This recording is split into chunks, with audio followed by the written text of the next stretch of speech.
Daniel Hargrove's wife said it like she was reading a weather forecast. Flat, emotionless, scrolling her phone before she even finished the sentence. My friends think you're not impressive enough for me. I should aim higher. She didn't look up. She didn't flinch. And Daniel, standing in his own kitchen, didn't yell, didn't storm out, didn't raise his voice. He just said 2 words. Then go ahead. And that was the moment everything changed. What Qley didn't know, what none of her friends knew, was that Daniel had spent months quietly building something extraordinary, not just professionally but personally for her. There were meetings in Bellevue, signed contracts, a private villa in Cabo booked for her 30th birthday, a chartered fishing boat off the Pacific coast, a custom ring designed by a Pioneer Square jeweler with a cushion-cut center stone that cost more than most people's cars, a surprise dinner at a private Seattle event space for 40 guests with a jazz trio and flowers by the florist from their own wedding. All of it was being assembled in silence, the way Daniel had always built things carefully without announcing it. And all of it, the moment those words left her mouth, he began cancelling, quietly, methodically, one call at a time. 2 weeks later, at 4 in the morning, her best friend Amber was sobbing into his voicemail. Something had happened at the birthday party. Something Daniel needed to know. But to understand why any of this matters, you have to understand who Daniel Hargrove actually is. He grew up in Tacoma, the kind of neighborhood where nobody handed you anything. His father drove a delivery truck by day and did electrical work by night. His mother taught 3rd grade for 31 years. They weren't poor, but every dollar had a destination before it was spent. Daniel watched his parents build something real from nothing, and he took that as a blueprint, not a burden. He put himself through the University of Washington on scholarships, worked at a startup that failed, then joined one that didn't. Han spent 15 years climbing through enterprise software until he landed a director-level role with compensation most people in Seattle would call very comfortable. 6 years before this story begins, he started making angel investments in early-stage companies.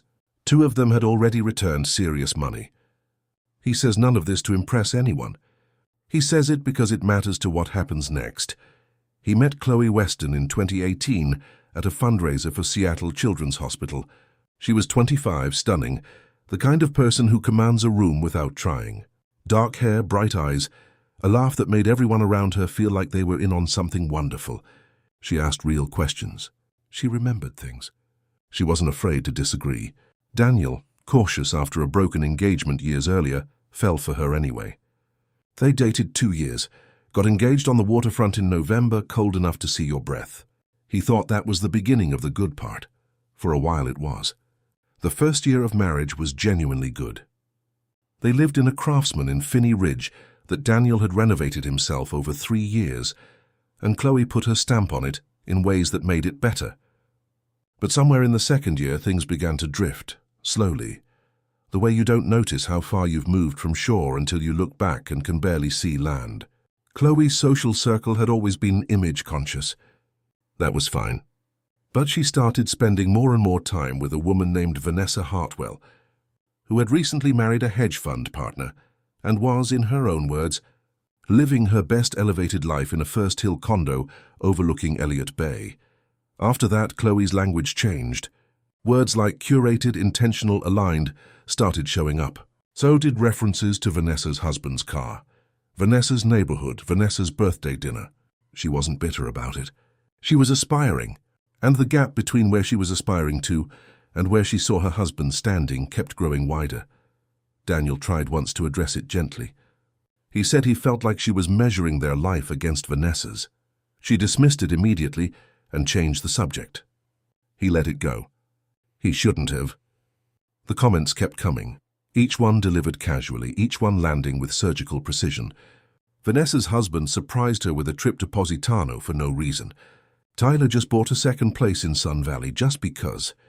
Amber's boyfriend wears a Patek. Men who take themselves seriously invest in things like that. What made it harder was that the comparison wasn't even accurate. Daniel's compensation had grown significantly.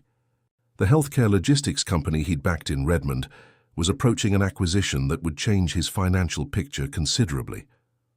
But he hadn't announced any of it, because that's not how he was raised. His father didn't park the truck and announce the mileage. You did your work, and you lived your life. The night everything ended, Daniel came home from a dinner meeting on Capitol Hill. He was tired, laptop bag over one shoulder, wearing the Patagonia fleece. Qley was at the kitchen island with a glass of wine, already texting someone. She barely looked up. There was a silence with texture to it, the kind that tells you something is coming. Then she said it. Not with cruelty, just blankness. My friends think you're not impressive enough for me. I should aim higher. She went back to her phone before she finished the sentence. Daniel stood there holding his water glass, the refrigerator humming behind him. He thought about laying out every number, every deal, every return. He thought about telling her exactly what the Redmond payout looked like, what his positions were worth, what his total compensation was, down to the dollar. He said none of it. Just then go ahead. She looked up, and for just a moment something crossed her face. Surprise, maybe, or the first edge of understanding that she'd miscalculated. Then it was gone. Okay, she said, and went back to her phone. Daniel went upstairs, sat in the dark, and made a decision. Not from rage, from clarity. The next morning he called the travel designer, cancelled the Cabo Villa, the chartered boat, the tequila tasting, the sunset dinner. He called the jeweler, stopped the ring. He cancelled the private event space, the Fairmont Empress suite in Victoria, the spa day at Salish Lodge. Every piece of the life he'd been building for her, gone. He wasn't doing it to hurt her. He was doing it because he understood something he'd been slow to admit. Qley wasn't disappointed in what he had. She was disappointed in how he looked while having it. And he was not going to spend the rest of his life performing a version of success for people who would never know him well enough to see the real one. He gave it 3 days, some quiet part of him still waiting for her to bring it up, to acknowledge what she'd said. She never did. On the 4th day, he called his attorney, Gregory Finch, and outlined what was happening. Gregory told him to document, be patient, and not make irreversible decisions while emotional. Daniel told him he wasn't in an emotional state. Gregory said, that's actually what worries me a little. He also called his older brother Preston in Portland, who listened without interrupting, which with Preston is a significant gesture. When Daniel finished, Preston said simply, don't pretend it didn't happen. I won't, Daniel said. That was the whole conversation. Qley's 30th birthday was on a Saturday in April. Vanessa had organized something, dinner at Qley, one of Seattle's most iconic fine dining restaurants. Then a rooftop bar. Qley got her hair done, came home, put on a dress Daniel hadn't seen before, kissed him on the cheek with the automation of routine, and left. He had a quiet dinner alone, watched a film, went to bed at 11. At 4:07 in the morning, his phone buzzed. Amber. Her voice was thick from hours of crying. She told him everything. The dinner had started beautifully. Then Vanessa's husband Tyler arrived late with a friend, a man named Reed Calloway, well-connected Seattle real estate, 40-something, charming. He sat next to Qley. Amber could see exactly what was happening. At one point, Vanessa leaned over and said, loud enough for Amber to hear, this is exactly what I was hoping would happen. Qley needs someone who moves in the right circles. Reed gave Qley his card. She took it. When Amber followed her to the restroom and asked what was happening, Qley looked at her and said, Daniel is a good person, but he's not the life I want. I have been thinking about this for a long time. Amber was sobbing. She apologized for calling at 4 in the morning, apologized for not saying something sooner. Daniel told her to stop. She hadn't done anything wrong. Then she asked if he was okay. He sat in the dark in the house he'd built with his own hands, and he thought about it honestly. Yeah, he said, I think I'm going to be okay. What followed looked to any outside observer like a calm series of administrative events. Gregory filed the paperwork. There were no dramatic scenes. Qley seemed genuinely surprised by how smooth the process was, how little resistance there was, how little leverage she could find. She tried once to have a real conversation, came into the kitchen, and said she felt like he'd given up without trying. Daniel looked at her and said, You told me your friends think I'm not impressive enough and you should aim higher. You said it in this kitchen.